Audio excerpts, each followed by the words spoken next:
So I'm going to try to tell this story as best as I can remember it. And this is just like one of many testimonies I have as to why I kind of, I'll just tell the story. So it was Christmas time. Uh, I had just lost my job, and this was like years ago. It sucked because obviously Christmas is around the corner. Um, but I just remember the feeling of like helplessness and loneliness and like isolation out of losing my job and like having to provide for my family and just like, I don't know, I just went through a lot of hard things. We all go through hard things though, but I was going through a particularly tough season in my life. And I remember just like this was kind of when I was newer in my newer to Christianity, I guess. I mean, I've always kind of read about the Bible and know about the Bible, but like to actually like walk it out and to believe it is a different thing. Like factually, I've read or study the Bible prior to actually like coming to Christ. But like that's a completely different thing to intellectualize a book and make it a practical thing in your life versus, make it an intellectual endeavor instead of an actual living. But everything was intellectual to me in my early 20s, so it's just, yeah, it's hard.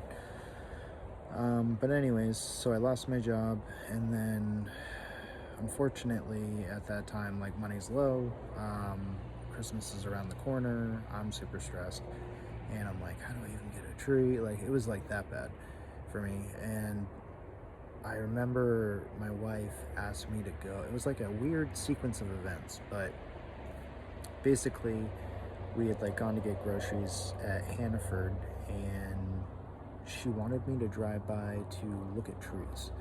And in my head, because I was stressing out, I was just like, oh, we can't afford a tree right now. Like, I'm doing the typical kind of like, we gotta be tight with budget. Of course, you need to get a tree. But I was being like a little miser pot. I gotta be like critical of myself because I was like living in a fear mentality instead of like abundance and just like letting God control the situation and just believe and have hope and move forward. But outside of that, I remember we were leaving the parking lot and she was like, go over that way. I see trees for sale. They were selling trees just like in the parking lot, like in a further end. And I was like all huffy puffy about it, but I went over anyways. And of course, right. Um, and I ended up talking to the guy and I'm like, how much are the trees? And, it was something like nominal. It wasn't like too bad. And I was like, I don't know right now. I remember saying something like weird, and I can't remember if I purchased them or if the guy just gave me them. But that's not the point where I'm. But I remember he like latched them to the roof of his car. He even offered to like go the extra mile because I didn't have any cord to like drive them to my house, like down the road, because he realized like I didn't have money for a tree. Maybe that's what it was. And I had said that, and he was like, you know what?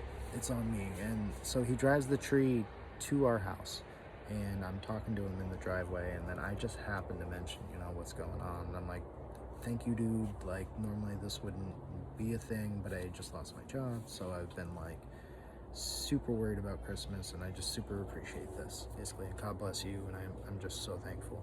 As soon as I say God bless you, he just started asking more questions, and I was like, filling him in on my situation.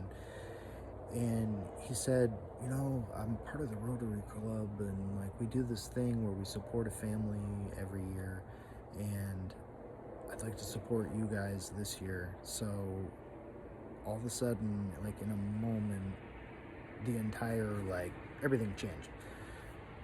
The Rotary Club like sponsored us on an actual like Christmas and helped me buy everything on my list for my family. And even to the point where like I remember I think it was my washer had just like broken down. And that was another thing. I was like having to go to the laundromat, which is its own side story. I gotta take you on that side story. It's only gonna take a few seconds. But yeah, I remember going to that laundromat and bringing my whole family, and I conceal carry. So like I hate being in situations where I've got to feel weird about my family not being safe, so that's what I'm going to do. So I remember like going through there, and I remember one time my kids were like running around doing something, and this dude came in with a homeless guy with a katana, and I was like, oh fuck no. Oh, sorry, I swore. I was trying not to swear. So I might have to bleep that one out. But anyways, this guy comes in with a katana, and of course the first thing in my head is like, oh hell no. Like, just immediately watching this dude, like, I don't know. Yeah, it sucked. But anyways, so back to the main story. So I'm outside, and I'm talking to this dude, and I'm telling him our situation. And next thing I know, he's offering to pay for our Christmas, which they did. But he was like, he would literally ask for anything. And I'm like, really, dude? Because I'm like, I got a big ass, and I completely understand if you guys can't do this. But like, would you wash her? And the next thing I know, a guy's showing up at my house with a brand new washer. Because they had a guy who was like a washer guy that just did washers, and he just had a brand new one sitting around. And so all of a sudden, like, I went from no Christmas, broken washer, to both those things given in a form of provision, in my sense, from God. And it was all off the back of like listening to my wife going through that parking lot, having this like weird domino series of events, all from a situation of saying like God bless you to someone, and just being like super kind and humble, because like at that point I was just at a super low point. And thought it paused out. So to have somebody just like do that, and to have to me, like, I don't know, not many people would do stuff like that. And then, I don't know, it just chipped away at my heart, for one thing. And then since being a dad, just having, I don't know, there's so much pressure with that. So having somebody, even a stranger, like work as an agent of God in a second and just like help us out it was a God for sure. And that man, 100%. Really good guy. A lot of really good guys, actually, I met through that.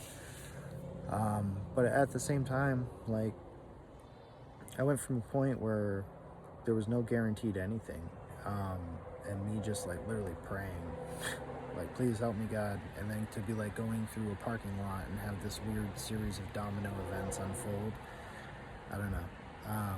So that was like a weird little, not breadcrumb, but just like another feather in my cap, so to speak, for just like seeing how God works in my life. And I'll make other videos, but a lot of times where like he's just come out of nowhere and humbled me in a lot of ways. I've had a lot of interesting things happen over the years, and every time it happens, it's just humbling, and then eye-opening, and then growth, for sure. But yeah, no, I just wanted to be able to get a story out, because I need to be more consistent in all this. I'm finding that I'm lacking in my consistency, because at times I think I lack in my belief in my actual like goal that I'm trying to achieve here, which is like, eventually I want to get to the point where I'm helping men achieve their goals in life through, I guess, like coaching. So I guess, like, in a nutshell, I want to help other men achieve whatever their life's goal is, the thing that God created them to do. I want to help them self-actualize into that person. But obviously it has to be somebody, that's hasn't achieved that yet. But that's my ultimate goal, is I want to be able to help men become better. And obviously that's going to be a hard, long road, but I plan on being dedicated to this and consistent, and just plugging it away each and every day. So anyways, I know there's a lot of men out there that are struggling and just having a lot go on. Just don't give up. Know you can do it, and know that there are other men out there that feel the same, but we can all group up and join up together and form a brotherhood, and just look out for each other and help each other grow. And that's something I'm working on currently. I'm trying to make a community where like-minded men can get together and have a sense of community as well as transformation. That's my biggest goal out of this, is helping people transform and follow their dreams and just not give up. So Yeah, that's my big goal in life. So I'm going to keep plugging away, and God bless you guys, and I wish each and every one of you the best, and I hope all of you can achieve your dreams.